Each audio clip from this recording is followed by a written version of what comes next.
My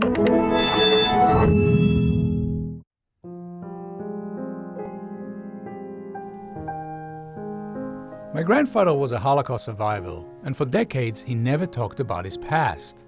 I was determined to get my Saba to talk, so I took a week off to interview him. On the second day, he finally opened up and told me all about his life before, during, and after what he called his 5-year European tour of Nazi concentration camps. After the Holocaust, my Saba joined the struggle to create a Jewish state in Palestine. But when he arrived in the Negev desert, he quickly learned that his platoon had only a few old rifles. He thought he was going to die there.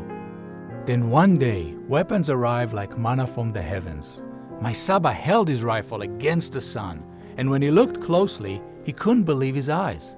Right there, on the metal, was the German eagle. My Saba looked at me and asked, "Boaz, do you know how he got these Nazi weapons?" I had no idea, so I embarked on a journey of discovery. What I learned was that these weapons were brought in by a group of Jewish and non-Jewish Americans led by an aviator named Adolf Schwimmer. They risked their lives and freedom to carry out a secret, illegal, and complex operation. This operation was so secret that it has remained absent from history books, even in America and Israel. Here is the story of the aviators who put everything on the line to give a newborn state a fighting chance.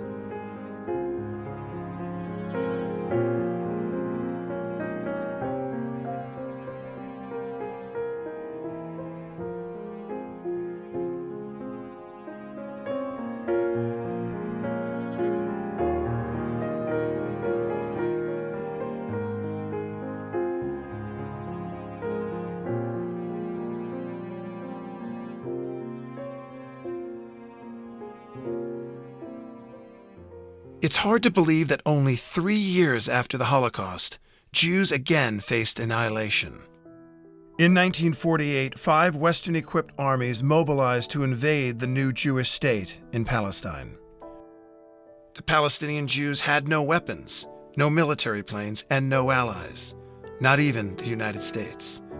Only a miracle or an ingenious plan could have saved them.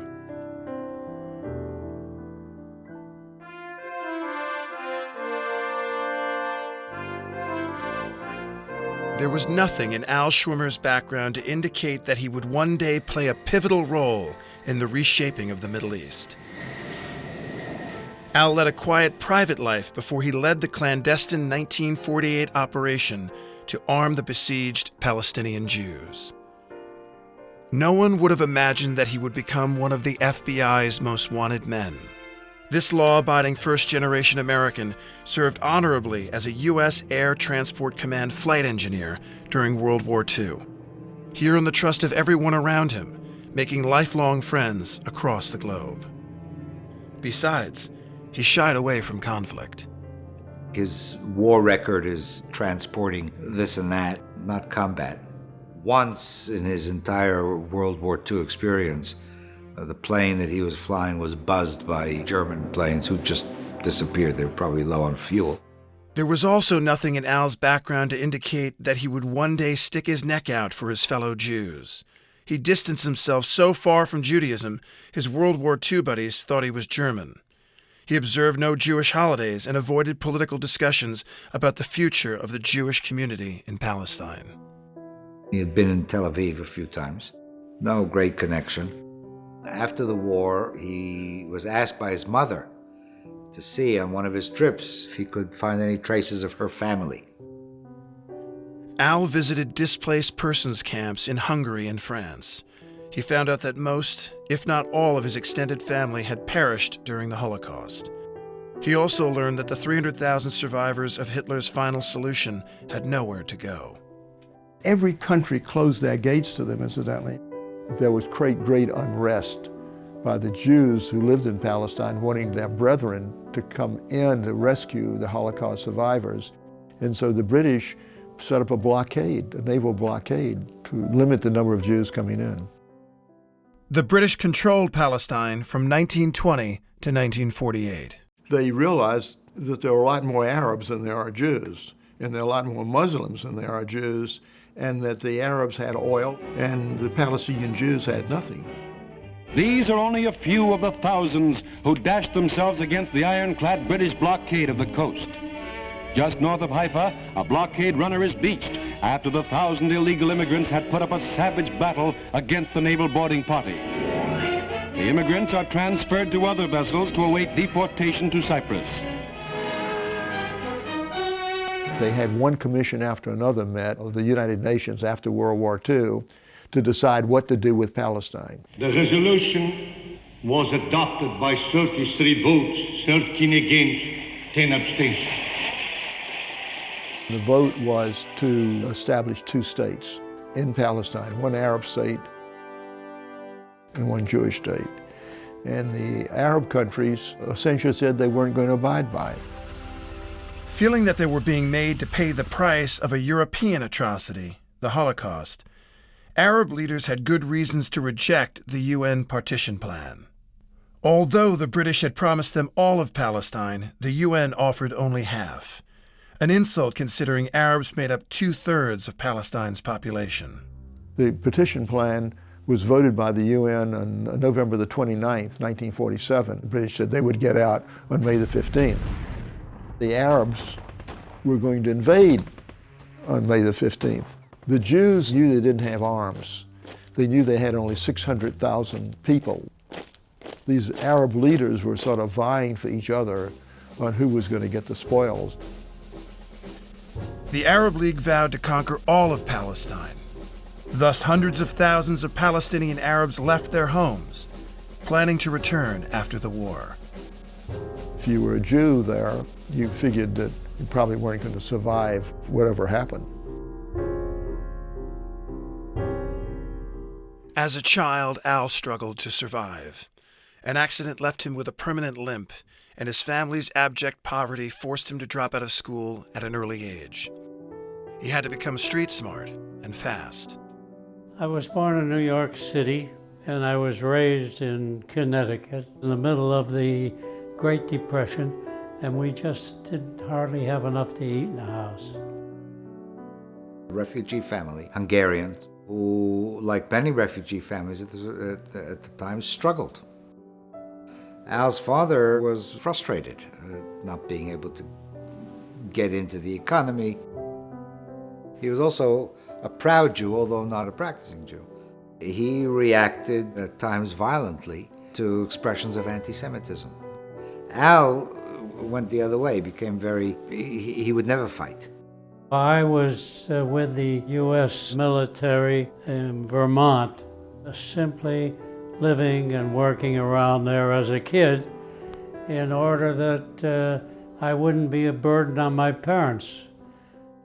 He always wanted to fly and always wanted to own an airline. He would go by the airfield and eventually got a job there as a grease monkey and ended up just before the war at TWA as a flight engineer.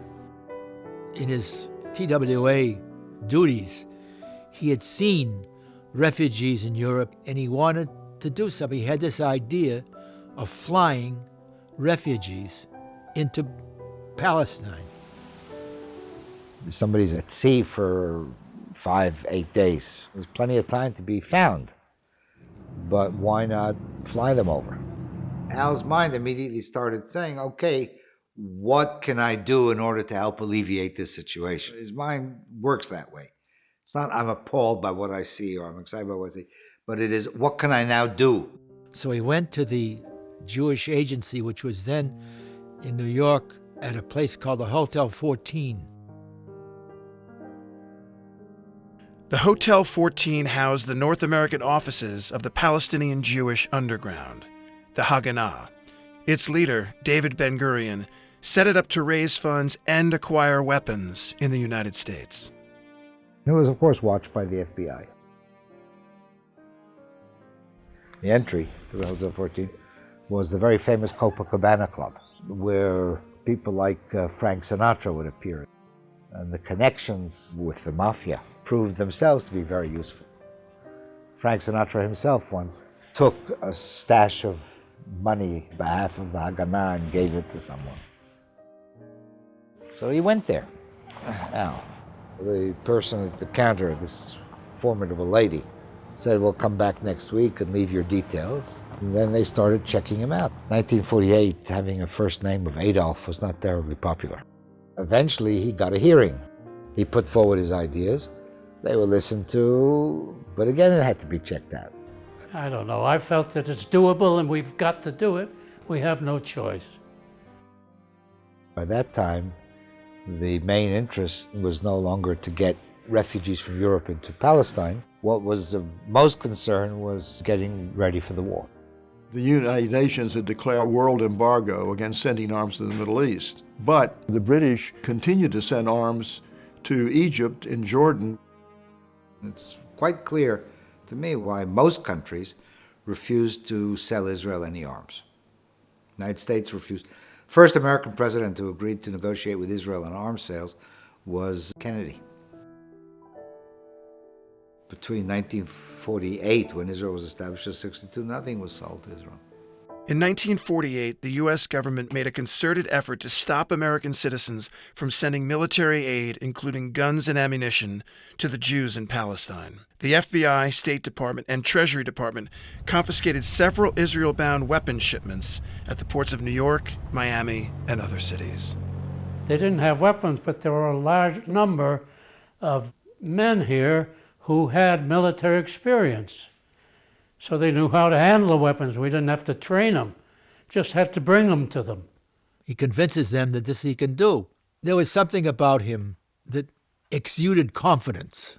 When he said something, you believed it. They said, okay, we'll give you some money. The Haganah's U.S. operations chief, Yehuda Arazi, a master of disguises and covert affairs, told Al that they were scrambling to find an entity that would sell Israel weapons. But buying the weapons would be only half the battle. Your job, Arazi told Al, would be to get them to Israel. Al knew what he had to do.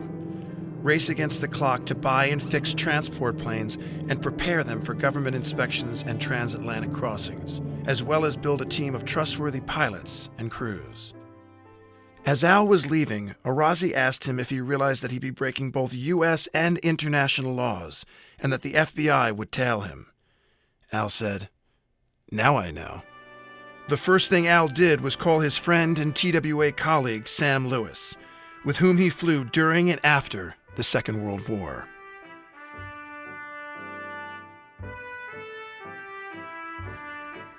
Sam was a good pilot, a pilot's pilot, but more than that, he couldn't run something.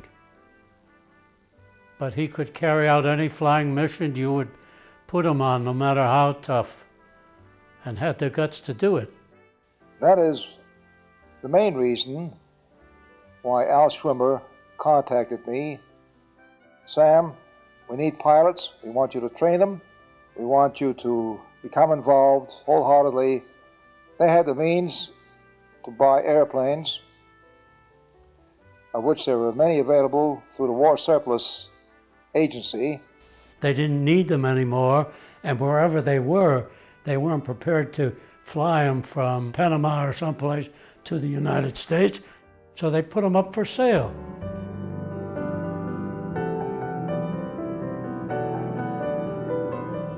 He bought 3 Constellations for $15,000. It looked like a Constellation, but it really wasn't. It was really junk. Sam brought the first Connie in. We took it out that night. I was on it, Schwimmer was on it. As we break ground, Sam says to Schwimmer, "Well, Al, it flies." Of course, there was the necessary subterfuge. We had to form what we called an airline. Al, in order to get this thing started Schwimmer Airways.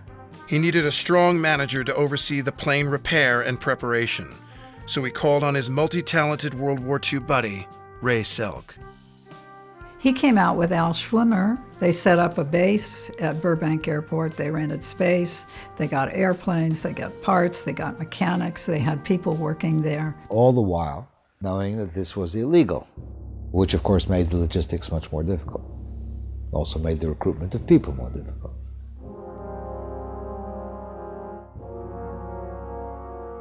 everybody who volunteered ran the risk of fines, imprisonment, and loss of citizenship.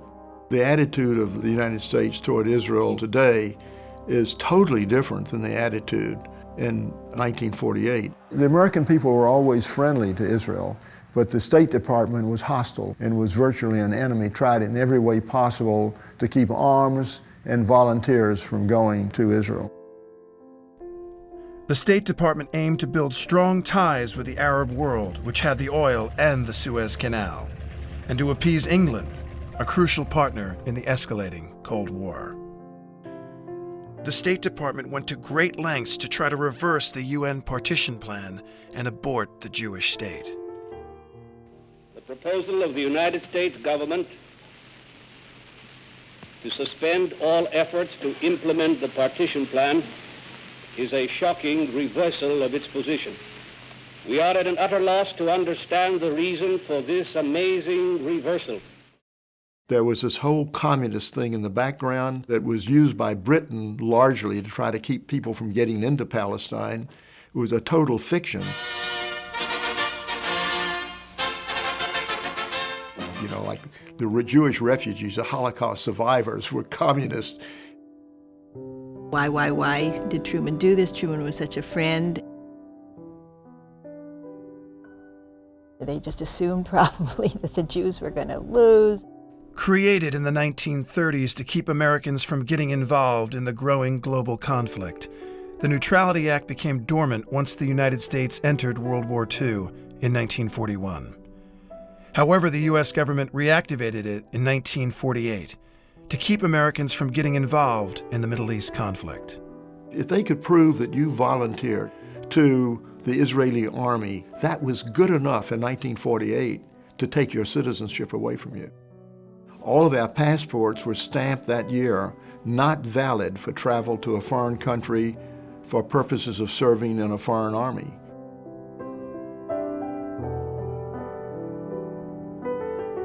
We created a few different airlines in order to keep the authorities off our tail because they were after us. But where do we get the pilots? How many pilots can you get that would do so-called illegal type of flying? I get a phone call. I understand you're interested in flying. I said, no. Well, I have a paper here that says you are. Oh, well, it depends on for whom and for what. That's how I met the Al Schwimmer group.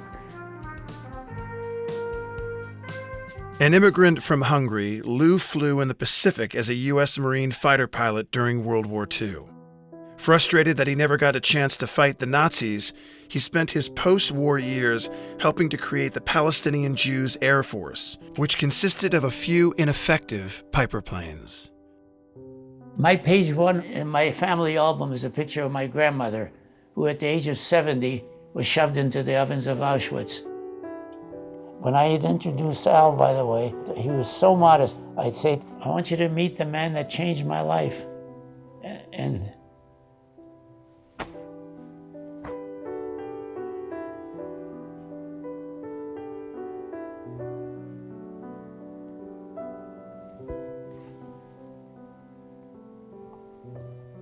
the life of many others, just mine and others' lives.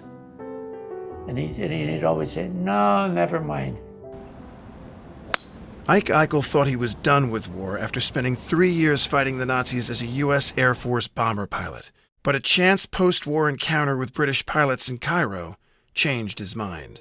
When I was transferred to Egypt from Europe, I met a few RAF pilots. They became friends, and they invited me to their officers' club for a few drinks.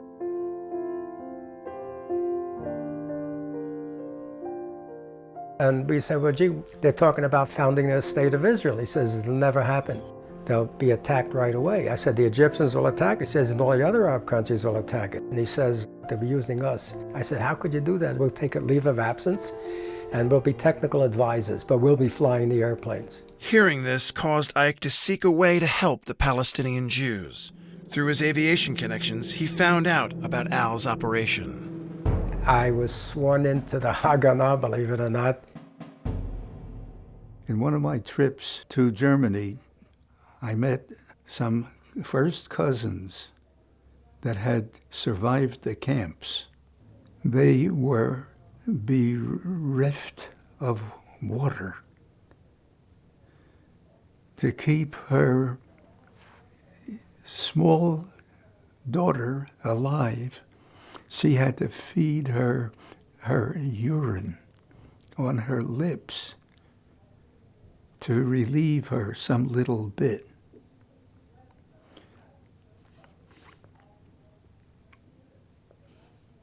Now, with a cousin telling you this, there is no way I have to further justify to anybody for participating. One of Alan Sam's most prized recruits was Marty Ribikoff, a highly skilled ATC pilot. He just fell into things. He was looking for work, and he just happened to be in the right place at the right time. The people that Al Schwimmer worked with, somehow they got his name. Alan Sam cast a wide net for pilots across America and beyond. They tapped into their military connections and called on old friends from around the globe. They found it challenging to recruit pilots who were reaping the social and economic benefits of the post-war boom. The Canadian government went along with the British and the Americans, enforcing an embargo on arms to Palestine and not allowing their nationals to travel to that area. As a matter of fact, there was even some threat that anyone who would go and serve would lose their Canadian citizenship. Bill had other reasons as well to turn Al down. I thought I'd had enough of military. Close to 4 years I'd spent in the Canadian Air Force. And I'd set my ambition for medicine, and I'd spent between 1945 and 1948 preparing for this. Here I'd been accepted into medical school where competition for admission was extremely difficult at that time. Bill joined Al's group anyway. After what I'd heard about the Holocaust, heck, this is the least I could do. Before long, we had a nucleus of about a dozen pilots. They weren't all Jews. There were many who knew what I was doing, agreed to fly with us or for us, whatever you want to call it, because they knew me personally. We'd flown together in World War II. Before he could join Al's team, radio operator Eddie Stierek first had to get out of a British prison in Palestine. I was arrested for bringing in Jews from France. We were caught for aiding and abetting illegal immigration to the Holy Land. We served 4.5 months in a British prison in Accra. I wasn't breaking the law, I was saving a people. I'm not Jewish. And I went there and I did it. I can't even talk to anybody about it because who the hell is going to believe it? And then they asked me, are you not a Jew? Or you explain that? I don't know, I can't explain it, I just did. Eddie said, if you smuggle in some radio parts, I will build it and radio out the positions of the guards and what their schedules are, when they're there, when they're not there, and where to place the bomb to blow a hole in the wall. So they knew which wall to blow and where the prisoners wouldn't get hurt, and they blew the hole in the wall and the prisoners escaped.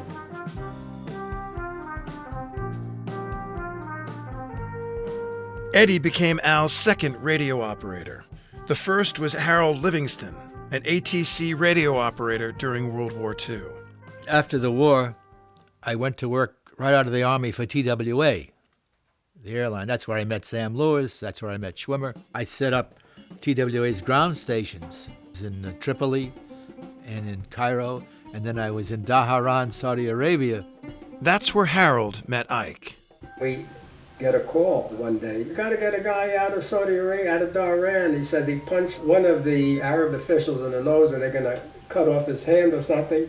That was Livingston. I said, what'd you do? Why'd you punch the guy? He said something nasty about Jews. Harold surprised himself with his violent reaction to the Saudis' anti-Semitic remark. I was an American. Not a Jew, an American. The reason Harold joined Al and Sam had little to do with his Jewish background. It was the idea of getting back into action. The planes that Al bought were 3 Constellations and 10 C-46s. We paid $5,000 apiece for the C-46s. Otherwise, I had to leave them there and junk them. He says, you just go down to the War Surplus Administration and buy a C-46. Okay, I followed instructions, went down there, showed them my discharge certificate. I gave them the $5,000, and they gave me a piece of paper that I own a C-46. And then Schwimmer's guys picked it up. Sam Lewis took me in hand, and he actually taught me how to fly a C-46, a plane I'd never even been into before. I get in the airplane, and Sam says, you never flew one? And Sam, I've never even seen one. Never mind, get in the right seat and I'll teach you on the way. Sam could fly any plane, and believed that with a little training, his men could too. Like Al Schwimmer, he was the guy with the airline background, so we all looked up to him. In spite of, he was a very vain guy, you know. He had to be strong, he had to be athletic, he was always working out with the weights. When he found out I was working out with weights, the first thing he said, let's do an arm wrestle. And I was starting to beat him, and he looked like he was going to panic, so I let him beat me. Whenever he'd see me, no matter where we were, he'd challenge me to push-ups. I beat him only once. After that, I let him win all the time.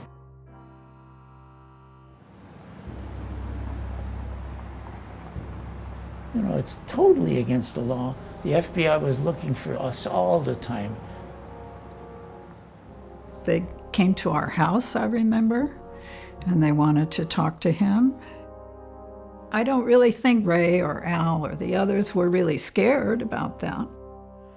But we stayed a step ahead of all the authorities all the time. They knew we were operating, tried to catch us, but couldn't. When they were there, we were here. When we were here, they were there. We were always not available. Al and Sam moved half of their airplanes to Millville, New Jersey. At the Millville airport, Arazi told Al that Israel finally found a country willing to sell it weapons. Now it's all up to you, Arazi said. Czechoslovakia is landlocked in the middle of unfriendly Europe. These weapons will save no one unless you bring them to Israel. The Czechs sold the Israelis $12 million worth of arms.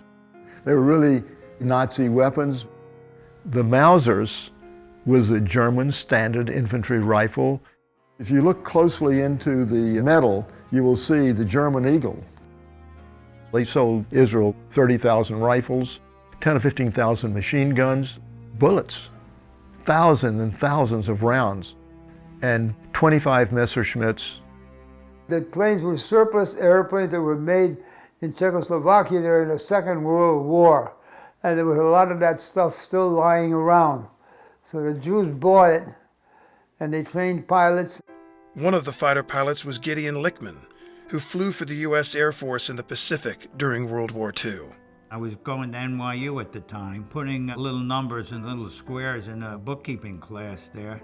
I said, what am I doing here when I could possibly be helping out the Jews in Israel? I get a mimeographed form. I put down there I was a fighter pilot. I started getting telegrams and phone calls and everything, and it was like in the movies. Switching back to his natural role of a fighter pilot after helping Al out with the transport planes, Lou joined a few other Americans on their journey to Czechoslovakia. Landing behind the Iron Curtain at the start of the Cold War, the fighter pilots were already on edge before they saw that they would be training at a former Nazi airbase on Nazi planes.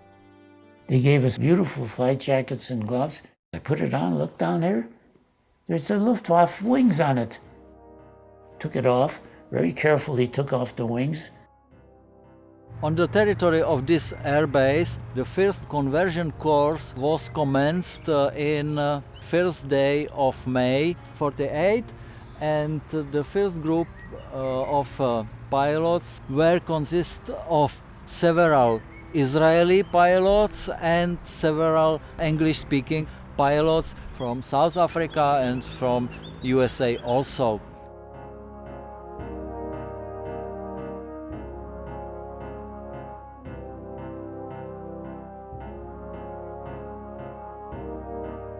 Okay, I'm sitting in this airplane now.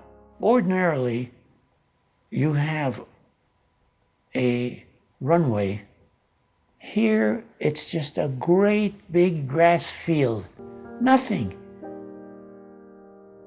Lou and the other pilots quickly discovered that lack of a proper runway was the least of their concerns. The Messerschmitts that the Czechs sold Israel were death traps. They had an Me-109 frame, but little else in common with the workhorse German fighter plane. The warehouse with all the motors burned down. It had an underpowered engine. It didn't have a rudder trim. To put the flaps down, you had a little wheel about that size that you had to crank. So you never get to put the flaps down. It was underpowered, nose heavy, and not too stable in landing. But it was better than nothing.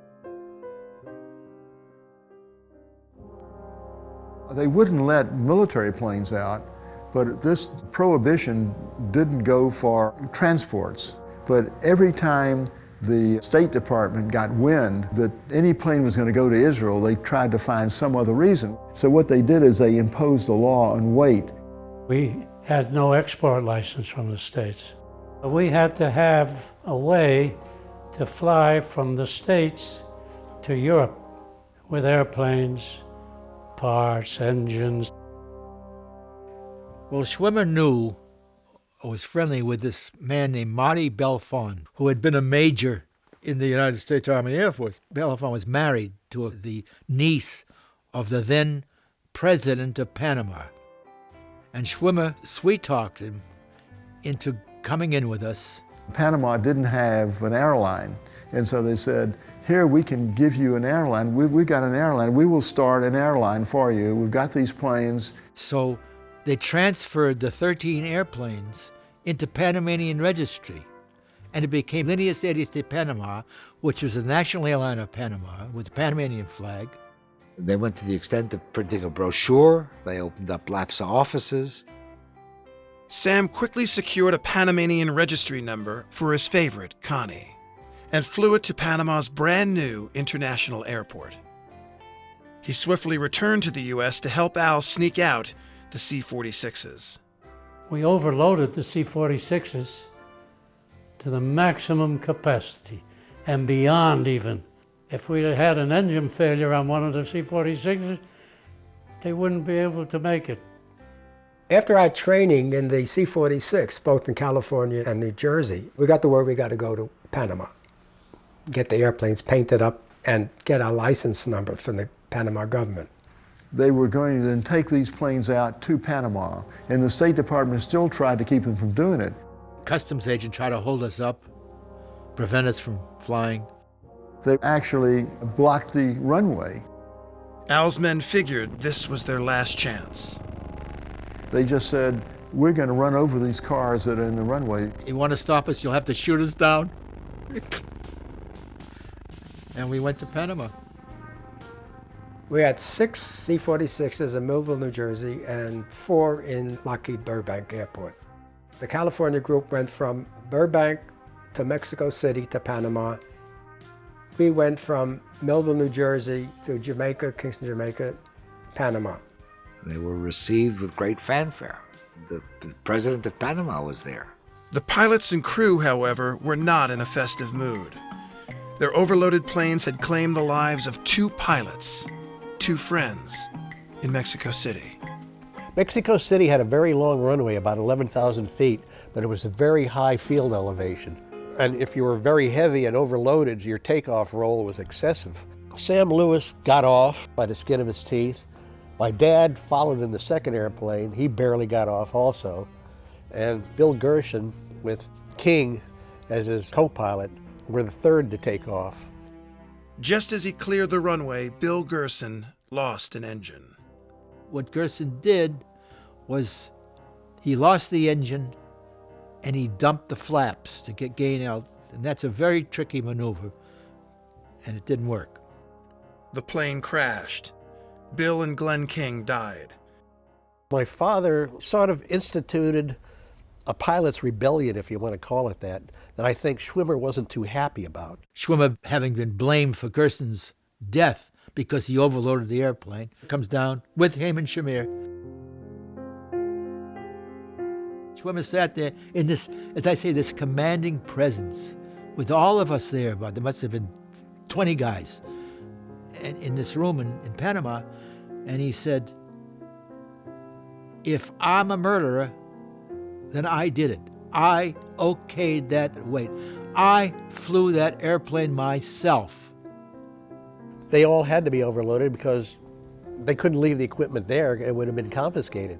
Schwimmer calmed everybody down.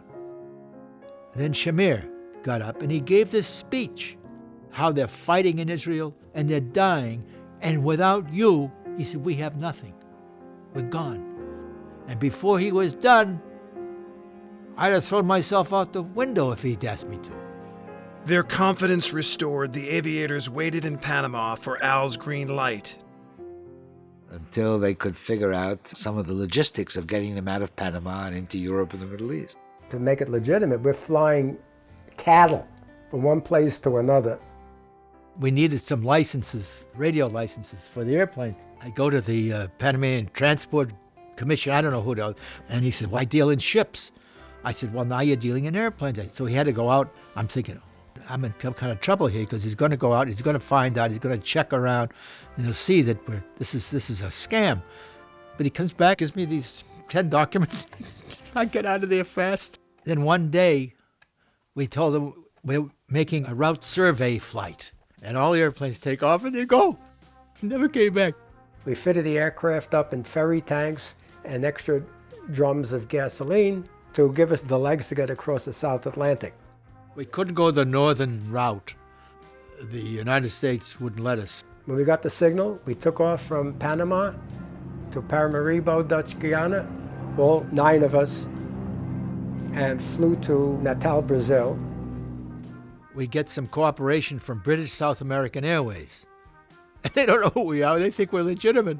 So we use their radio facilities. The U.S. State Department inadvertently did Al a big favor.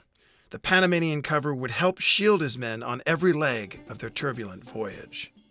2 by 2s they left, the C-46s. Across the ocean to Dakar, Africa, to Casablanca, Morocco. When we landed in Casablanca, at the airport there were some demonstrations.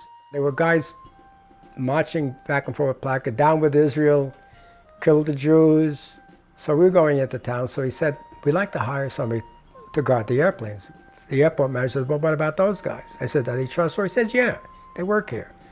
So we hired the anti-Israelis to guard the Israeli airplanes. From Casablanca to Catania, Sicily. Meanwhile, Harold's C-46 remained in Brazil for repairs. We went to lunch one day with our friends, the British South American, the BSA guys, and he showed us a newspaper clipping that 2 airplanes carrying Panamanian registry have been impounded in Catania, Sicily. He said, that wouldn't be your airplanes. They cut us off. We left that night, thankfully. Using their Hotel 14 mafia connections, as well as good old-fashioned bribes, Al and Shamir sought to free the 2 impounded planes in Sicily. While they waited, Ike and Eddie went into town. The next thing I know, There's a big tall guy leaning over us. The gentleman who confronted Ike and Eddie was a representative of the notorious mafia boss, Lucky Luciano. Says, "You guys got me worried."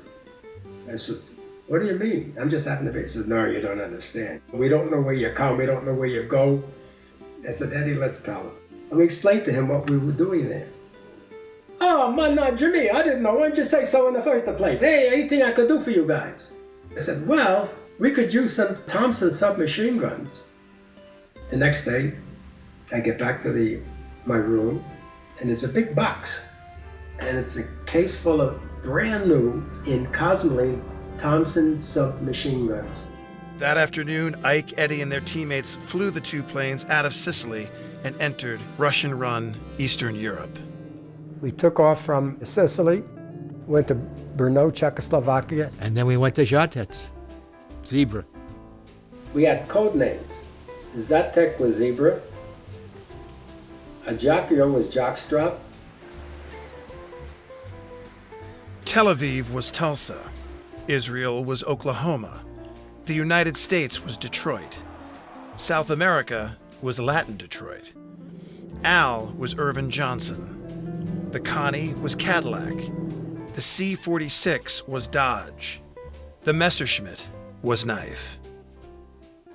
Messerschmitts couldn't reach Palestine on a direct flight from Czechoslovakia. They didn't have the range. They had to be flown there. Al brought over these big transport planes, but the Messerschmitt didn't fit. So the Messerschmitt had to be taken apart.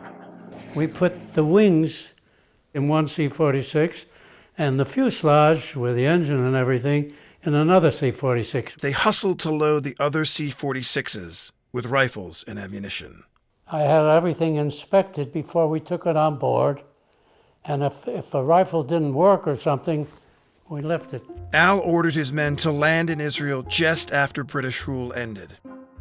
The C-46 couldn't make it all the way to Israel. We had to stop at Ajaccio, Corsica to refuel. We remained in Corsica for a few hours. Of course, there was a dismantled Messerschmitt fighter on the plane. We figured out how long it would take us from Ajaccio to Akir in Israel. And we estimated the time to be that we would arrive on or about midnight, May 15th.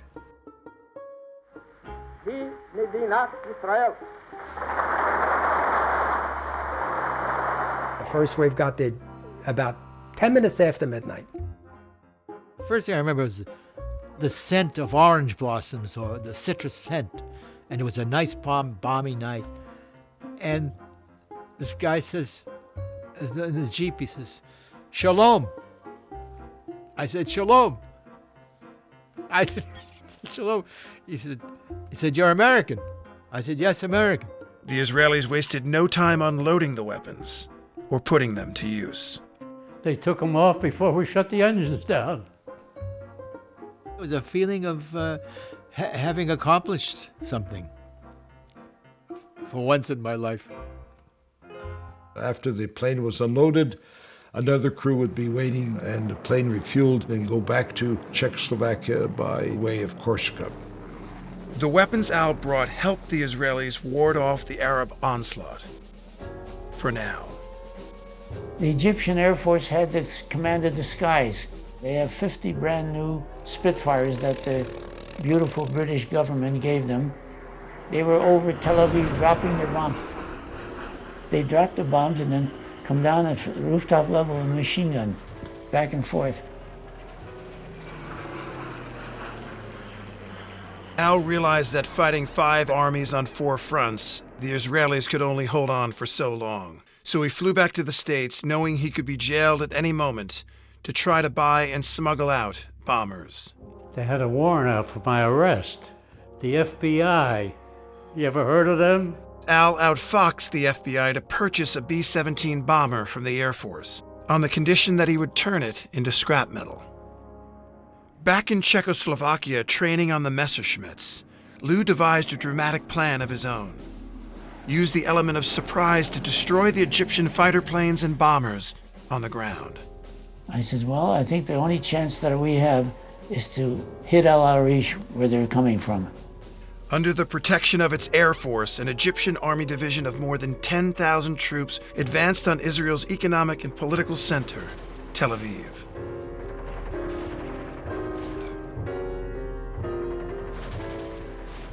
Al's men continued flying in the surplus Nazi weapons and planes. In the States, Al bought 2 B-17 bombers from Miami businessman Charlie Winters. Meanwhile, the Egyptian Army Division continued its march toward Tel Aviv. Syria cut a swath through northern Israel, and Jordan conquered the old city of Jerusalem. It was no time, so we went to the Czech commander's office, and I said, "We have to leave." He said, "How could you do that?" He says, "You did the firing, you didn't drop bombs, you didn't do formation flying." I says, "We have no alternative. We can't just sit here with flyable airplanes while Israel gets bombed daily with not even an anti-aircraft gun."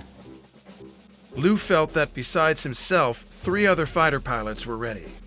2 Israelis, Modi Alon, Azer, and 1 South African, Eddie Cohn. So we came back in Schwimmer's C-46s. Lou hopped aboard the C-46, captained by his new lifelong friend, Kali Goldstein, an ATC veteran. He's worried about fuel, he's worried about this and about, we only had one map, Automobile Club of Europe map. It wasn't an aerial map at all. And now suddenly he sees me jump out and grab a bunch of wildflowers. I was going to give it to the first woman I see. Dumb. As soon as he disembarked the C-46 in Akir, Lou handed the wildflowers to a young Israeli soldier. About 10 years later, I'm in New York. I hear a voice that says, "Captain Lenart, you remember me? I'm the girl you gave the flower to when you landed in Tel Aviv." Back in the U.S., Al wanted to get his hands on that first B-17 he had purchased. But after taking his money, the Air Force denied him access to the bomber. For Al, this was a mere inconvenience. It was on a military field, but we bought it, we owned it. Supposed to scrap it. Al decided to get the plane out. We had a friend that worked at that airfield. He was a mechanic and he got the airplane prepared for us. We gave him money and he paid to have them put gas in it there. Along with one of his pilots, Leo Gardner, Al flew to the grounded B-17 location, Tulsa, the real one, in the real Oklahoma. Neither one of us had ever flown a B-17. As they drove up in uniform, the fellow who was standing at the gate said, "You're going to the party." Well, they said, "Oh yeah, well," he said, "well, it's over there." We got in there and we found the switches with flashlights and so forth. We didn't want to turn any lights on. Started up, the 2 of us taxied it out. The tower, we heard him, "Don't take off now, please identify yourself." We went off. In Israel, Lou and 3 of the other fighter pilots prepared to take off on the Messerschmitts, which had finally been reassembled. They prepared to carry out Lou's plan using the element of surprise to destroy the Egyptian Spitfires on the ground. Bombs were hung because the next dawn I would be flying to El Arish. At the last moment, everything changed. A jeep roars up and he says, "Listen, the whole Egyptian army is 6 miles from the airbase here. If we don't stop them tonight, they'll be in Tel Aviv tomorrow morning and the war is over. We're finished." All 4 started, zip, zip, zip, zip, zip, 4 started. I went to the runway and I took off. Ike watched the Messerschmitts from the Givat Brenner kibbutz, which sits on top of a hill. And 4 Israeli Messerschmitts fly over. This is the first time they've flown. The kibbutz members assumed they were enemy planes. The guys were starting to shoot at them with the Mausers we brought in from Czechoslovakia. I said, "Hey, stop, this is ours." I knew that the target was in the south, but I didn't know precisely where in the south. I was only there a couple of days. I'm looking down at him, and he figured out that I didn't quite know where, and he just went like this. I straightened the airplane out. He was on my wing, and I saw the whole Egyptian army as far as I could see. They came down in single file, did a bombing run on the first pass, which completely took the Egyptians by surprise. I turned the airplane upside down because when you dive bomb, the more you get to a 90-degree angle, the better your aim is. By the time they came around for the strafing run, it was just full of anti-aircraft flak. Came around and made a third pass. The number 4 guy on the end got shot down. That night, the intelligence people intercepted a message that said, "We are heavily attacked by enemy aircraft and we are scattering." They never moved 1 inch forward. The aerial attack saved Israel and turned the war around. Al's operation gave rise to an Israeli air force that lost no dogfights, chased away Egyptian and Syrian fighter planes and bombers, gained control of the skies, and allowed the Israeli troops to protect their new homeland. The Egyptians and Syrians, they were expecting to fly over and not face any opposition, and here these fighter planes were climbing up to try to shoot them down. They ended up shooting down either 16 or 17 planes. The first person to shoot down a fighter plane, an Arab fighter plane, is totally unknown. If you mentioned Gideon Lichtman to an Israeli, they wouldn't know who he was at all. The plain fact is that if it wasn't for us, it would not be in Israel today. To assure Israel's long-term survival, Al gathered his men in Miami to smuggle out the 3 B-17s he had bought. We took off one after the other. Miami to San Juan. We had a navigator who was basically navigating by the stars to get us to first in the Azores for refueling. And then we landed in Czechoslovakia. The B-17s were totally stripped down, so they reinstalled bomb racks. When they took off from Czechoslovakia, they would bomb Arab targets on the way to Israel. They aimed for the King's Palace, it was King Farouk, but they missed the target, and then they bombed Gaza. And then they came into Akir, reloaded, and went on to Damascus and dropped bombs on Damascus. They weren't really looking to destroy cities and whatnot like in World War II. What we were doing is sending a message that we could reach you too. As the Czech airlift neared its conclusion, Al started using the C-46s as bombers too. Al's men played a pivotal role throughout the war, helping Israel score a shocking victory. The victory came at a steep price. 6,000 Jews and about 12,000 Arabs died. More than 700,000 Palestinian Arabs fled or were expelled from their homes. In their quest to save the newborn Jewish state, 8 of Al's men lost their lives.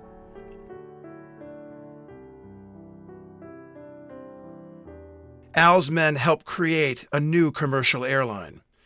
Unlike LAPSA, the Panamanian front, this one was real. El Al. Lou became an El Al captain. Sam became the airline's chief pilot. However, Al, Ike, Eddie, and most of the rest of the group decided to move back to the States, knowing that they could face lengthy prison sentences. The United States Secretary of State put an order out to arrest us, but they were never able to catch up to us. Until in the end, when we went ahead and gave ourselves up, when it was over. Al and Sam, along with their top mechanics Ray Selk and William Sasnow, as well as Leo Gardner, who helped Al take possession of the B-17, spent 2 nights in a Los Angeles jail. The legal department of the U.S. government were asking for a 7 or 8 year sentence for me for what I did.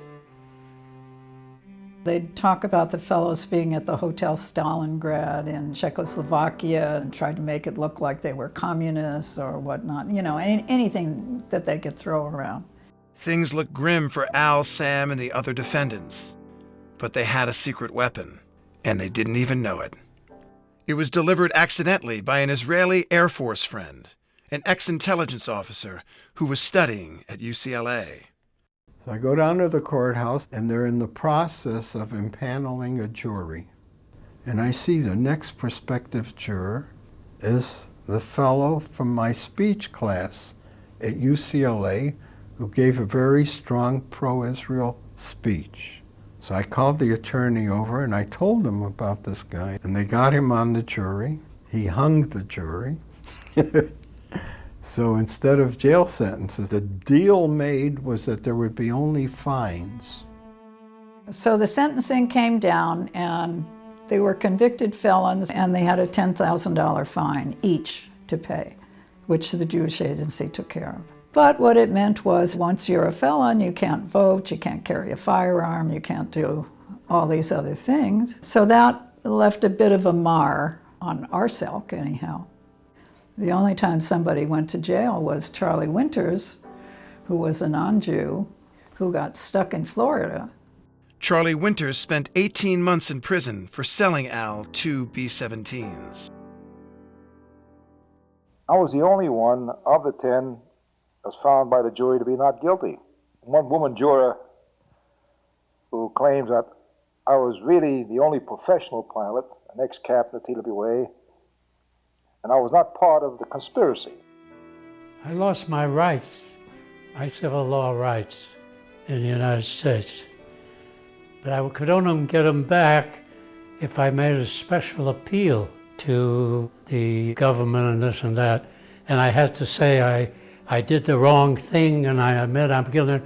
I refused to say all that. 50 years after his conviction, Al had a chance to win back his civil rights without having to say he was wrong. I had a good friend who was a good friend of Clinton's, and he introduced me to Clinton. Clinton said, okay, got all my civil rights back. Better than going to jail. Al and his men built the foundation for what would become one of the world's finest air forces. Everybody wanted it to be successful. Nobody was ready to accept that it's going to fail. And with that kind of an attitude and approach on the part of all the people involved, it had to succeed, and it did. What would they have done? Without us and without Schwimmer, they wouldn't have anything. I don't feel like being an American hero or an Israeli hero. What for? Too many people that gave everything they had to give. Well, I'm supposed to stand out there, and it doesn't fit me.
My experience in Israel was by far the greatest experience I ever had in my life.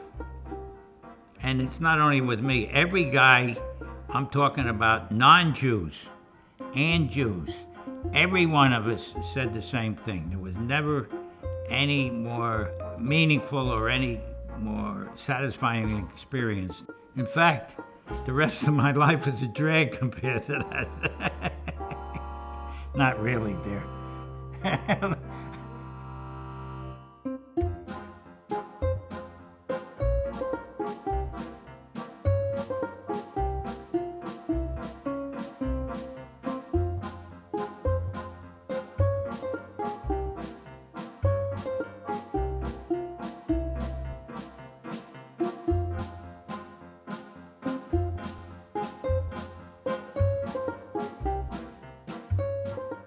Funding for A Wing and a Prayer was made possible by